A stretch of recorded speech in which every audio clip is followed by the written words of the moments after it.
Nampak tak? Ada sedikit beza. Okay, kat tangan Kak Fairy ni ada kereta kelisa. Kereta kelisa ni rasanya dah lama. Usia kereta ni dah 15 tahun ke atas. So kat sini boleh nampak dia punya cat dia ni rasanya sebahagian dah mati, sebahagian lagi yang macam maybe kita cuba selamatkan. Sepatutnya belum jadi macam ni kita dah start guna dengan sabun dan makeover untuk serikan balik. Kalau boleh jangan mati, ni dah start mati dah. Tapi kat sini belum berapa mati sangat. So kalau kereta korang, kereta awak-awak semua ada yang tak berapa nak mati lagi, baru nyong-nyong ikan lagi dia punya cat dia tu, maybe boleh cuba dengan Kak Fairy punya sabun badan makeover. Sebelum tu Kak Fairy akan buktikan yang ini susah nak hilang. Nampak tak? Fairy dah ni dah lap.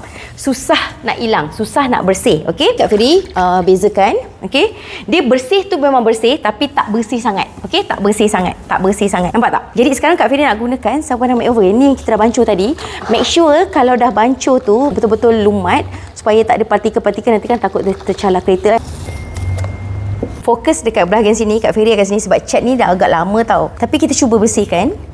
Tengok ada tak hasil dia. Mungkin ambil masa sikit. Maybe boleh biar dia macam terperap sikit lah. Terperap sikit. Ataupun sebenarnya kan, kalau you all boleh buat paste dia tu, tapi dab.